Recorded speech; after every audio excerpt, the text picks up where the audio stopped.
Trump thinks those people are treasonous and should die by execution. I thought that was the weakest thing he's done in a month of Sundays. It was Much desperate. weaker. I got to throw even more red meat to my base because my base is kind of cracking and falling apart. I got to give something they can all rally behind. Let's rally behind the flag and call these people. I got to amp up the rhetoric and amp up the potential violence. Probably wouldn't mind if a crazed gunman was out there and took a shot at one of those senators. Trump wouldn't mind.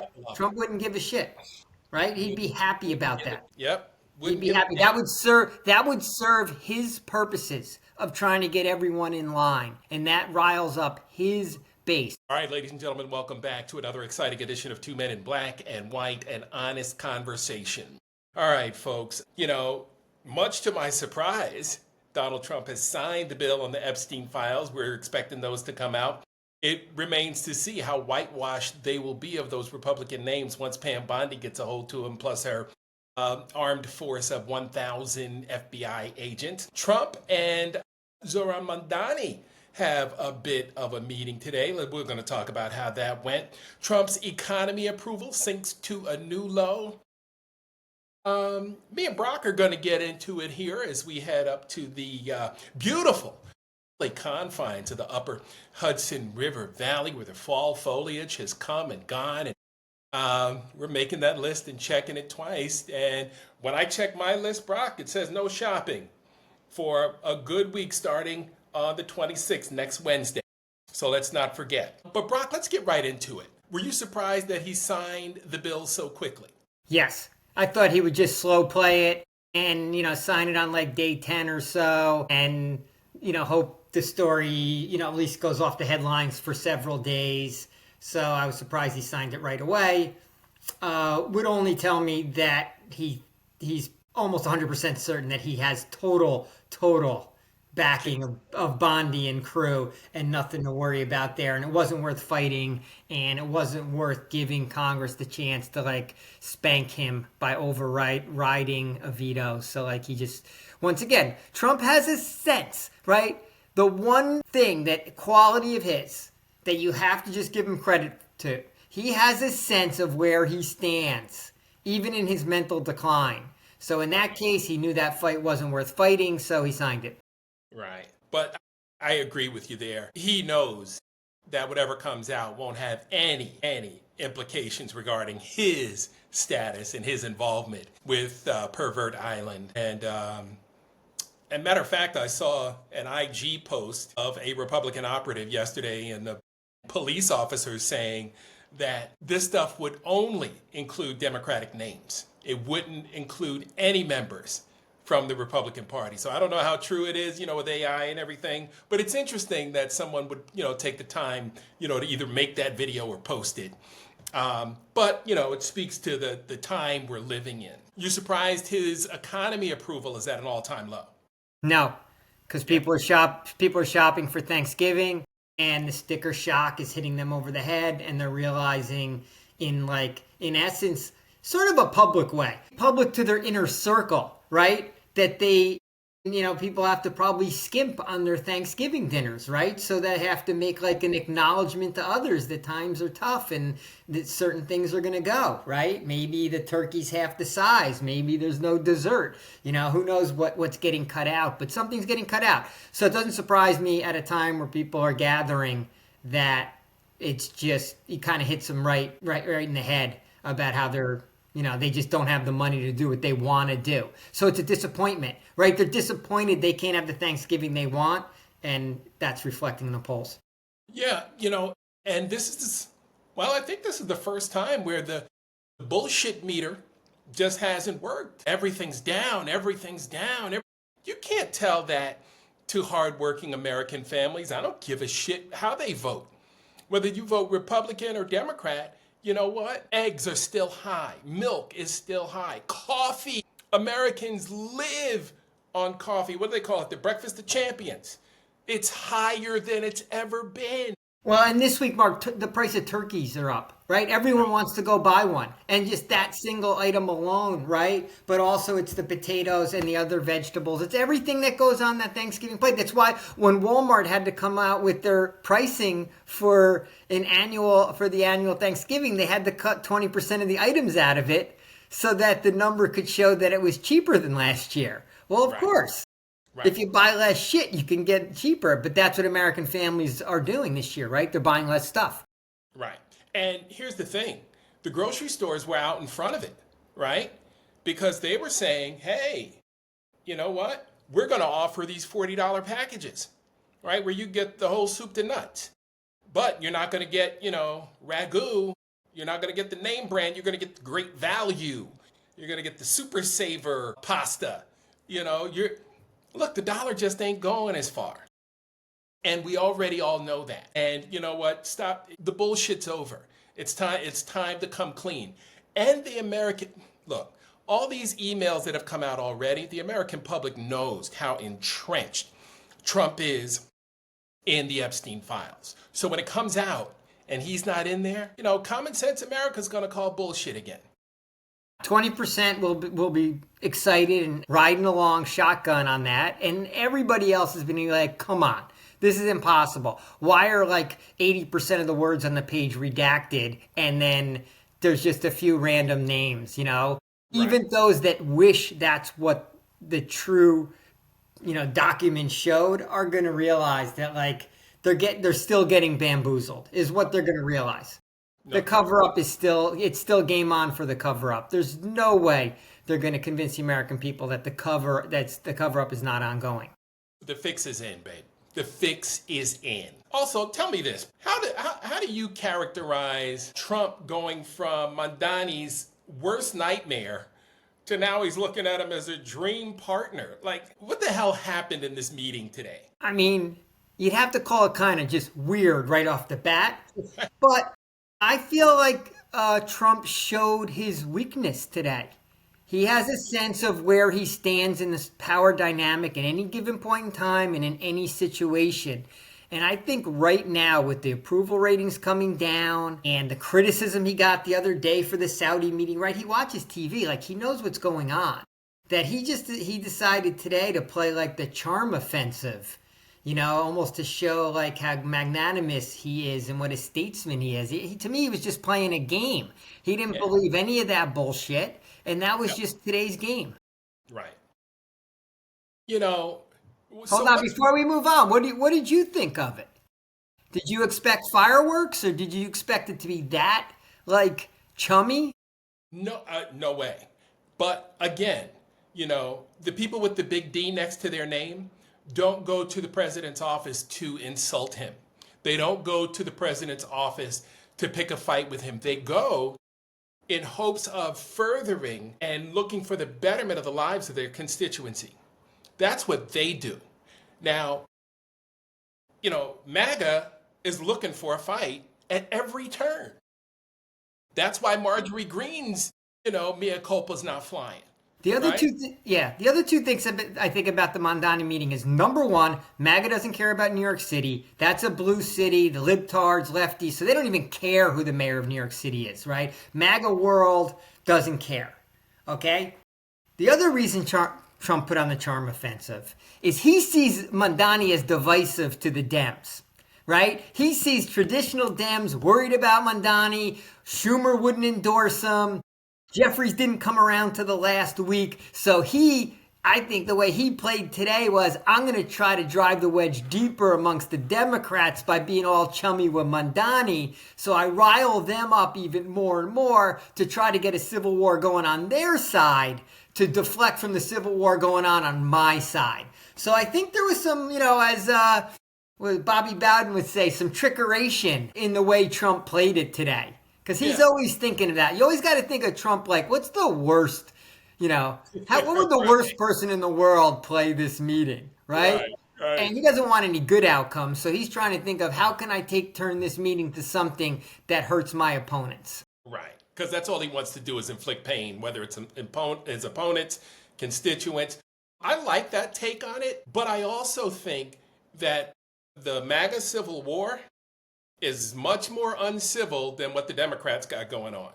We're looking at a question of leadership, which could be fixed with a vote, right? A caucus vote.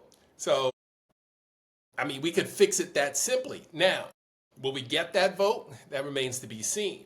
But I want to ask you this, Brock. I thought it was much, much weaker of him to call for the execution of those senators that recently took him on and those congressmen who implored our military brass, which we've been calling for, and our soldiers, men and women in uniform, to just outright defy illegal orders.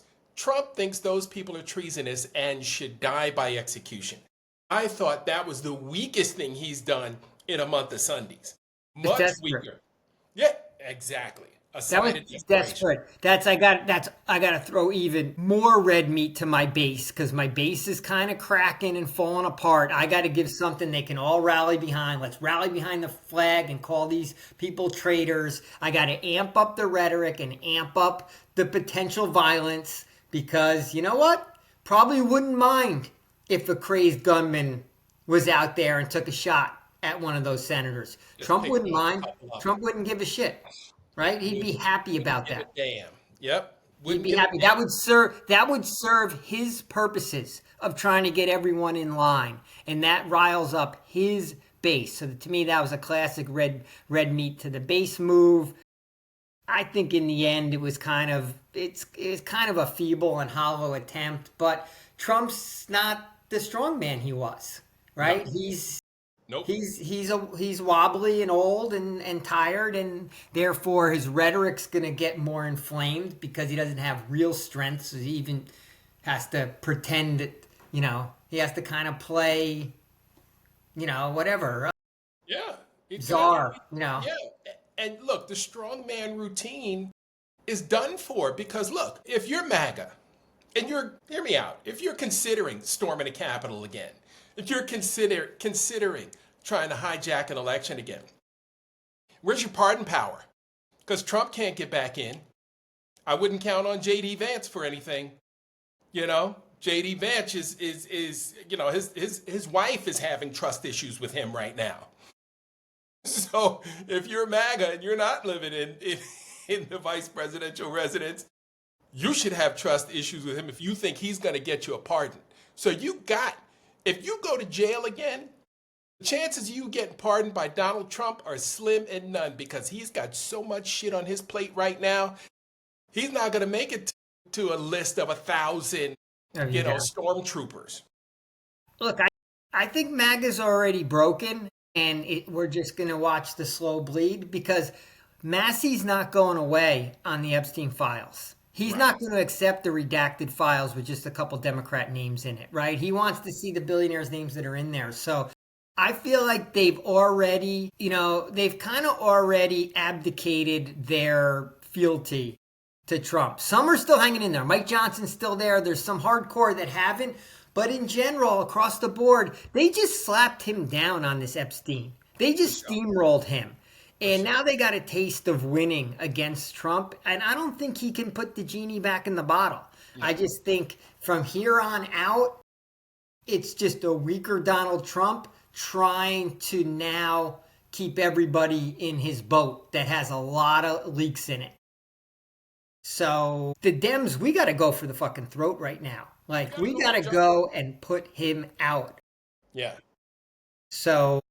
Especially, Brock, when we consider the instability around the world. I'm speaking of Russia and Ukraine and what he's doing. I mean, just the other day with a meeting with Mohammed bin Salman, now he's, again, hardballing Ukraine, doesn't want to offer any kind of, support in their direction because he can't, because he's beholden to Putin.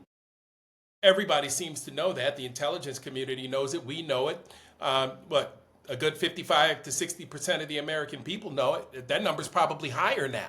I mean, it looks like we're about to destroy Ukraine, right? We're about to strong arm and we're in the midst of trying to force them to give up a whole bunch of their land. And to diminish the size of their army as terms for ending the war with Russia. Basically, we're trying to, what to me seems out of left field, that in like 5 days, Ukraine has to agree to the terms of, in essence, surrender. This is fucking disgraceful, and I hope they tell us to go fuck ourselves, and that Europe steps up and they keep the fight. But the bottom line is, America is lost as a leader in the world, and we have a president who's not looking out for the best interests of America, because the best interests of America are to support democracies around the world. Oh, by the way, we settled that centuries ago, and now we're going to walk away from a democracy. Right. Which makes us irrelevant players in the international scale, except for bombing boats in the Caribbean. We're fucking useless partners in the world. Right. And, you know, again, Brock, we still don't have any evidence that even needs to be going on at this point. We don't have any evidence that bombings, or the boat bombings, or the surrender, or both. Yeah, either one of those are issues, because Congress hasn't said anything about any of these. And we don't have a shred of evidence that any of those boats had anything to do with even drugs, not to mention like whatever the fuck narco-terrorism is, a made-up word, right? That isn't, it has nothing to do with terrorism. It's just narcotics trade, okay? You know, it's like fucking law enforcement, not war. Right. But what we're doing to Russia, you know, I mean, what we're doing to Ukraine right now, to me, is a disgrace. It's a joke. And I have to say, I was even a little disappointed in the way the congressmen and senators responded to Trump giving them death threats. You know, I just saw some things like, oh, what a disappointment, and this is not the way a president should speak. I was like, that was way too fucking cordial a response. Like, it should have been, fuck this, you know, this is unlawful. You should be impeached. They should have come back with impeachment. Like, impeachment should be in the first sentence of everything that goes back at Trump. Like, you need to be removed. Yep. And Brock, you know, they went out and hired private security. They went out and got security. They all went out and got security. I mean, wouldn't you? These people are nuts. Who knows, you know, what he's inspiring with his, you know, just ignorant rhetoric. But yeah, if I'm you, I go out and I demand that articles of impeachment are written up. This is impeachable. You know, I mean, we got to tighten up vote. Where who knows who might turn on this clown, right? Because they'd be done with him, right? They would no longer be beholden to the will and ills of Donald Trump, right? He could go away. We could prosecute him, right? I mean, he could finally reach his comeuppance. I mean, what are we waiting on? What are we waiting on? To see what this guy does? To see how... We're waiting on being able to convince a bunch of MAGA Republicans that that's a step they need to take. Like the Thomas Masseys of the world and some of those, you know, maybe even MTGs at this point, who are hardcore about the Epstein files. Like, that's a step in the direction of saying Trump is unfit, because Trump's now going to continue the cover-up of the files, right? That's just, you know, that's one step. But once you've confronted Trump and challenged him on one of his atrocious actions, it opens up the door for you to challenge him on other ones, right? MTG's going at him both on the economy, right? Both on affordability and on the Epstein files, right? Massey's just Epstein files, but what if he starts going on the affordability? You know, what about some of them that are going to find this push of trying to get Ukraine to surrender as egregious and way out of step with American interests? Oh, remember Rubio used to be anti-Russian and Lindsey Graham used to be anti-Russian? Like, what are all those? They're just all going to still roll over? Or do they see Trump is now beatable? Right. He's clearly beatable. He just got beat on the Epstein files. He got spanked. He got steamrolled. Yep. He can get steamrolled on other topics. Yeah. I don't know what we're waiting for. We should go ahead and take him down while we got the opportunity. This is as good a chance as we've ever had, because I was never sold on the Vindman phone call. I mean, I liked it. I liked what they tried to do with it, but we knew it wasn't nearly as egregious enough as it needed to be in order for these wackos on his side, you know, to turn coat on him.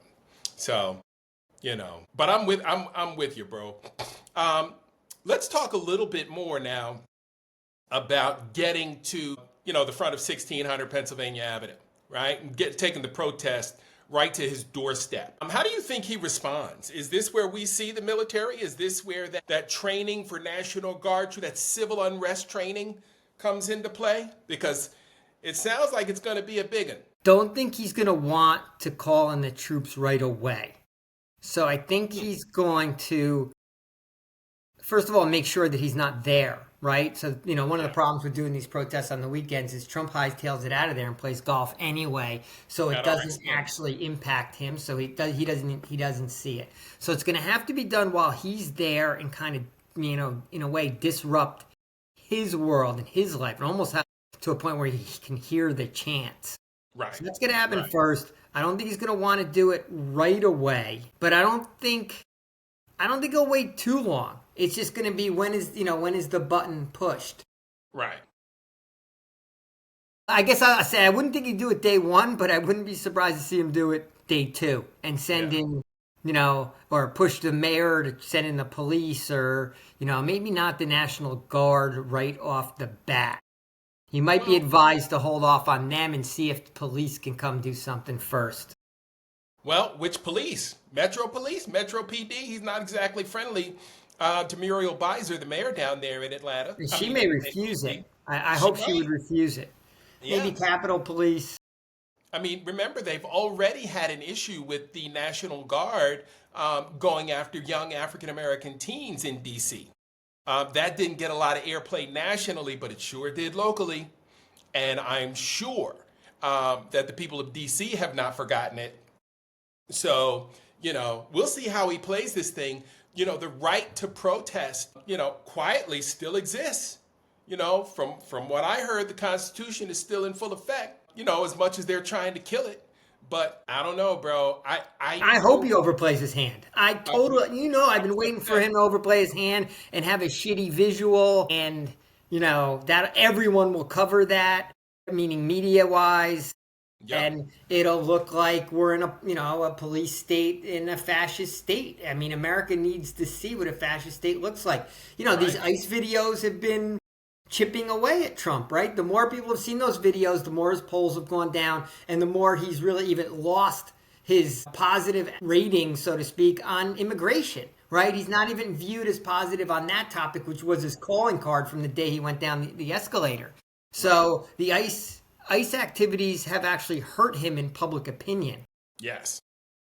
And they need to continue to hurt him. I try to post an ICE video or a police officer behaving badly as often as possible. Because when I saw that toddler zip-tied in Chicago, after you flew in a Black Hawk helicopter to a residential, what if that helicopter had gone down, Brock? What if that helicopter had fallen on one of those apartments? Turns out there were no arrests in that building. Nothing came out of that. Yeah, nothing came out of it. That was theatrics. Yeah. All those resources wasted. You know how much it costs to run a Black Hawk helicopter for an hour? Right? Then have cats repelling out of it? I mean, dude.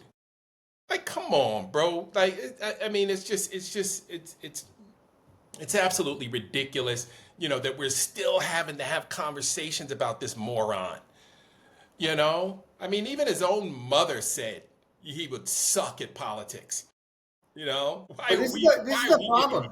This is the problem. He's in decline. He's losing traction with his own people. His approval ratings are dropping, but he's still in the seat for 3+ years unless we really do something about it, which is why everything has to be focused on impeachment. Like, there is no fucking way this country can handle 3 more years. Like, we're in such rapid decline as a country. It will be unrecognizable in 3 years. So shit has to happen way before then. So every action has to be, and all the verbiage, right? Both the messaging and the actions all have to be talking about removal at this point. Right. There's nothing else, that we can do besides that. All right, I got a hot take for you. And I thought we'd need a few more minutes on this one because this comes from the cultural section, I guess we could call it. Okay. Johnny Football, not Johnny Unitas.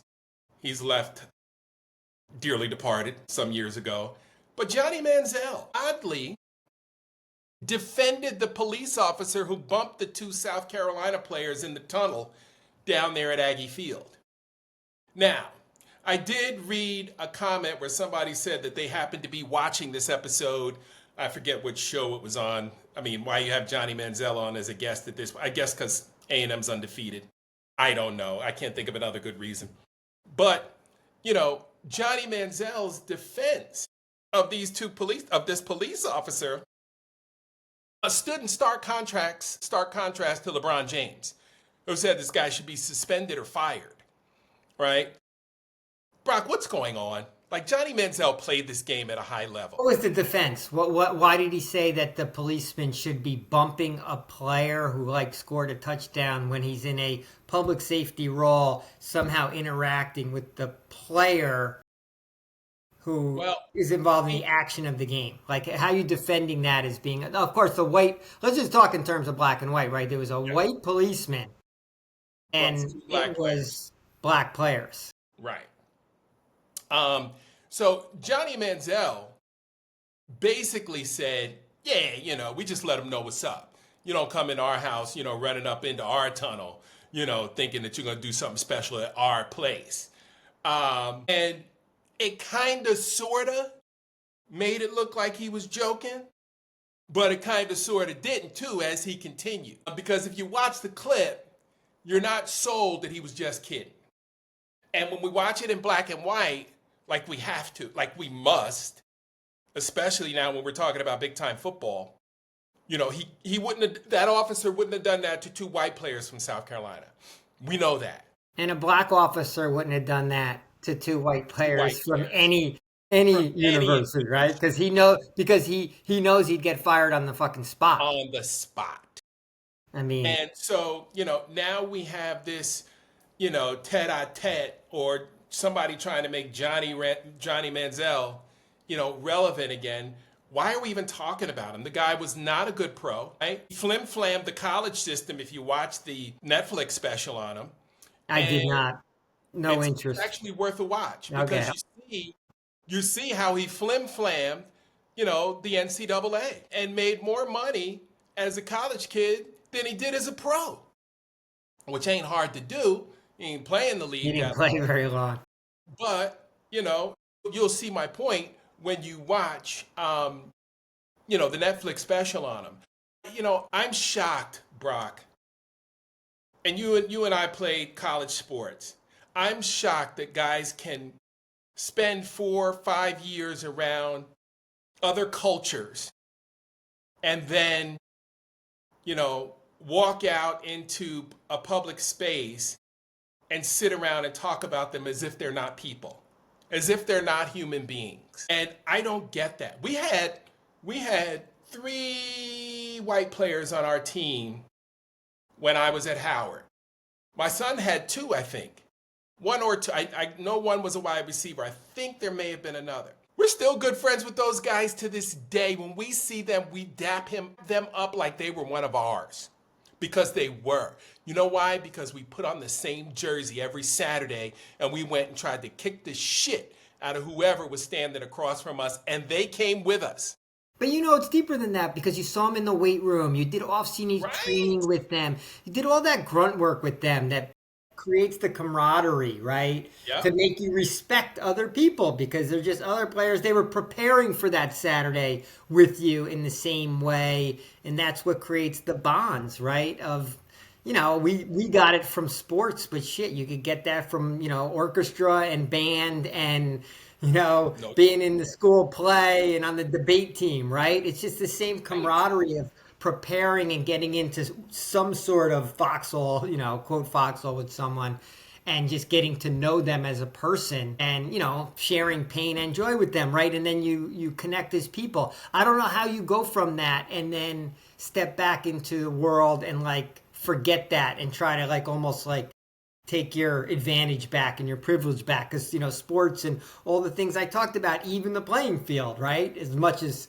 the world can be even, right? A good performer is a good performer in any, in any outlet. So why, I don't understand why people do that. I mean, the racism must be ingrained in them. or when they step off the field and go into normal life, they want the advantage back because things aren't working out for them in quite the same way. I mean, that gets into some serious human psychology. But I know, I mean, obviously, from growing up with other black kids who were better players or smarter, as good, like you just recognize an equality and it stays with you the rest of your life. I thought that's how it works. I mean, it worked like that for me. Now, it didn't work for my son as a hockey player. And I was surprised. And you know what it was over? A Trump comment and Trump concerns. So he got excommunicated from his little group or some sort of way. He ended up on the outs when there was a group trip planned and he was left out. They kept the Cuban kid in, but they left the brother out. And I was shocked because, these guys were as thick as thieves through college, 5 years, 4 years. But then I remembered my experience, bro. And I wasn't surprised. I remembered how, guys said, well, I don't, Mark's just the N-word. He doesn't know anything. Mark's just a stupid N-word. He doesn't know anything. I mean, from guys that I've known much longer than 4 years, right? So I couldn't be surprised. And I tried to have the conversation with my son about it, but he didn't much want to talk about it. He's not as sociable as I am. So I don't think it impacts him the same way it impacted me because I was devastated. I was crushed by two of these guys, And matter of fact, I've told this to one of the guys. The number of people who haven't called me the N-word is much smaller than those who have out of my that friend group that I hung with in high school. And there's only two who have not used the N-word with me. And, again, football, from Little League football all the way through high school, into college, into adulthood, at each other's weddings.